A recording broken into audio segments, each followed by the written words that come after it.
পয়সা নিয়ে এসেছি আমি, আর তো তোর সইছে না আমার। মম চিত্তে নিতে নৃত্যে আলু নাচে তাতা থই থই তাতা থই থই তাতা থই থই।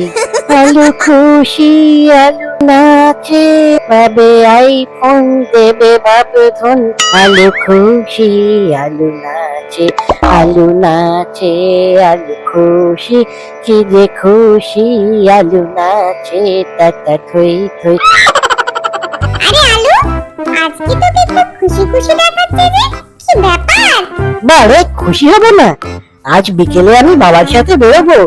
বাবা আমার নতুন আইফোন 16 প্রো ম্যাক্স কিনে দেবে বলেছে। সে কি রে আলু, আইফোন নিয়ে তুই করবিটা কি? তুই তো ইংলিশ পড়তেই পারিস না। বাজে কথা বলিস না বুবু, আমি ইংলিশে আগের থেকে অনেক উন্নতি করেছি। হ্যাঁ বুবু, আলু তো ঠিক কথাই বলেছে। আলুর ইংলিশে 5 নম্বর উন্নতি হয়েছে। এবার পরীক্ষায় ও 5 পেয়েছে কিনা জানিস না? তবেই বুঝে দেখ, কাল থেকে তোরা আমায় আইফোন নিয়ে ঘুরতে দেখবি আর জ্বলবি, লিচির মতন ফুলবি। তো আলু, দরকারের সময় ফোনটাকে কিভাবে কাজে লাগাতে হয় এত বুদ্ধি কি আর তোর মাথায় আছে? ধর, তোর বাড়িতে চোর ঢুকেছে, এবার বল তো ওই ফোনটাকে কাজে লাগিয়ে তুই বিপদ থেকে কি করে বাঁচবি? কেন, আমি 100 তে ডায়াল করলেই পুলিশ চলে আসবে বাড়িতে। ধর বোকা, পুলিশ আস্তে আস্তে দেখবি চোর তোর পেছনের দরজা দিয়ে পগার পার হয়ে গেছে। এই আলো কি অতই বোকা নাকি? তার উপায়ও আসে আমার কাছে। তখন আমি 100 নম্বরটা উল্টে 001 এ ডায়াল করে দেবো। তাহলে পুলিশ আমার বাড়ির সামনের দরজার বদলে পেছনের দরজা দিয়ে ঢুকে পড়বে। হ্যালো বন্ধুরা,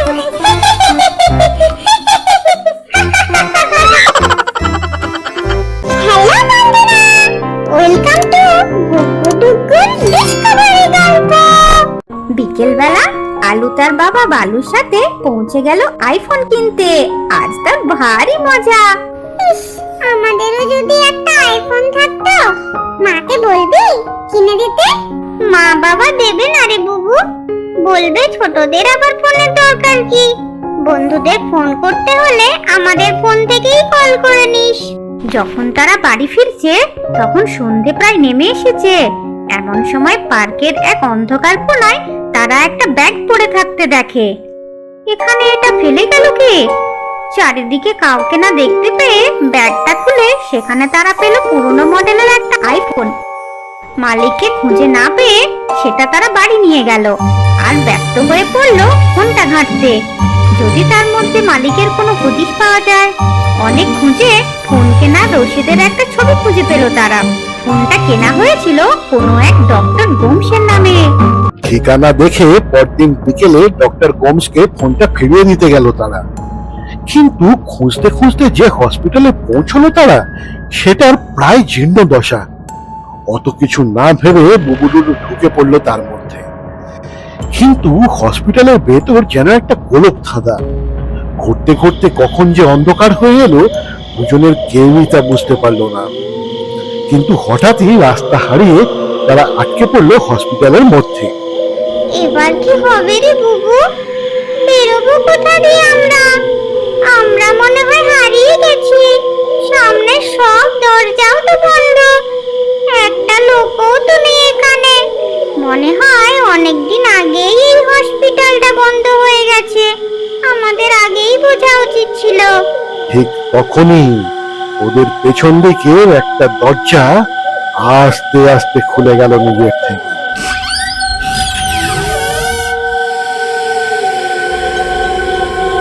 পেছনে গোলক ধাঁধা আর সামনে অজানা অন্ধকার। অন্য কোনো উপায় না দেখে দুই ভাই বোন গুটি গুটি পায়ে এগিয়ে গেল সামনের দিকে। যে ঘরটায় ঢুকলো তারা, তার কোনায় বসে আছে একটা বাচ্চা মেয়ে।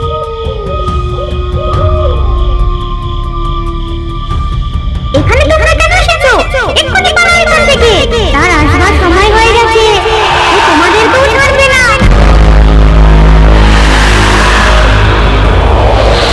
বলতে বলতেই চোখের সামনে থেকে যেন হাওয়ায় মিলিয়ে গেল সে। এমন ভয়ঙ্কর ঘটনা দুঃস্বপ্ন কল্পনা করতে পারেনি বুবুদুদু। আতঙ্কে সেখান থেকে দৌড় লাগালো দুজনে। কিন্তু যে জায়গাটায় শেষ পর্যন্ত পৌঁছলো তারা, সেখানটা খুব একটা সুবিধাজনক মনে হচ্ছিল না। এদিক ওদিক তাকাতে তাকাতেই চোখের সামনে যা দেখলো ওরা, ভয়ে থার করে পা কাঁপতে লাগলো ওদের। দেওয়াল খুঁড়ে যেন সাক্ষাৎ শয়তান বেরিয়ে আসছে একটা।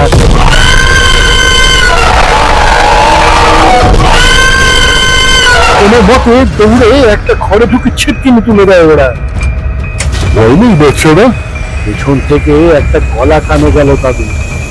হয়তো না তোমরা, শয়তানটা এখানে তোমাদের কোনো ক্ষতি করতে পারবে না। এখানে তোমরা নিরাপদ। আমি ডক্টর গোমস। তাহলে আপনি ডক্টর গোমস? আপনার ফোনটা আমরা কাল বিকেলে পার্কে কুড়িয়ে পেয়েছি, তাই এটা ফেরত দিতে এলাম আপনাকে। বাহ, তোমরা তো খুব লক্ষ্মী ছেলে রে। তোমাদের মতন বাচ্চাদের আমি খুব ভালোবাসি। কিন্তু হঠাৎই বুবুদুদুর চোখের সামনে বদলে যেতে লাগলো সবকিছু। আজ কতদিন হয়ে গেল অন্য বাচ্চার পাপ পড়েনি জন্ম। ডক্টর গোমসের গলাটা কেমন যেন জড়িয়ে যেতে লাগলো। কথাগুলো আর স্পষ্ট রইল না।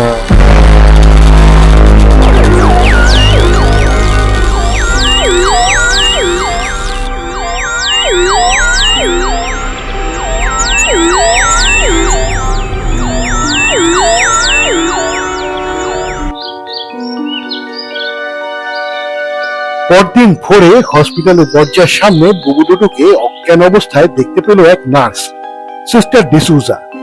আরে ওঠো বাচ্চারা, এখানে কি করছো? কোথা থেকে এলে তোমরা? কি মুশকিল, এরা এখানে এলো থেকে?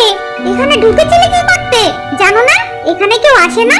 আমরা তো এখানে শুধু ডক্টর গোমসের ফোনটা ফেরত দিতে এসেছিলাম। আর এখানে কেউ আসে না তো তুমি কি করছো এখানে? সে কি, ডক্টর গোমসকে দেখেছো তোমরা? আশ্চর্য, আবার 3 বছর পর শুরু হলো এইসব। কি সব শুরু হয়েছে 3 বছর পর? আর বললে না তো, তুমি কে?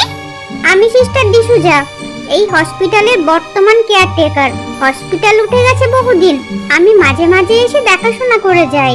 3 বছর আগে শেষবারের মতো একটা বাচ্চা ছেলেকে তোমাদের মতোই অজ্ঞান অবস্থায় উদ্ধার করা হয় এখান থেকে। সেও বলেছিল যে ডক্টর গোমস তাকে ডেকে এনেছে।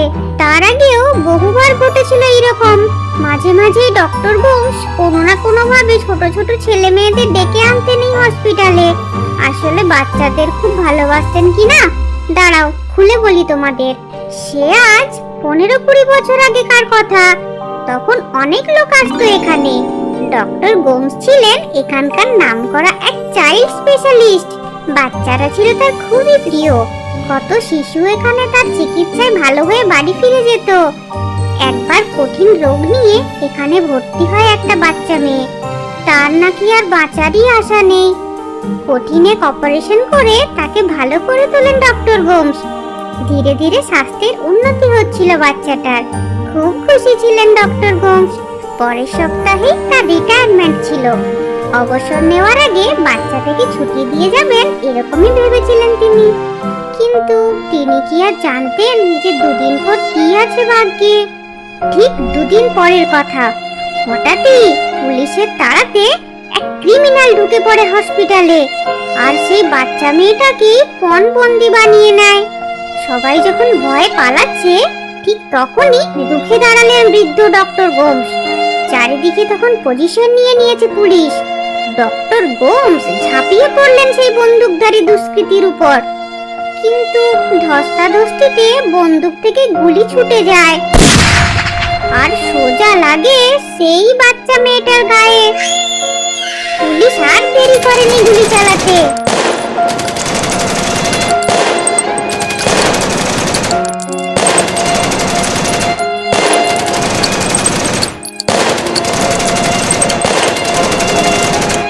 2 মিনিটের মধ্যেই সব শেষ।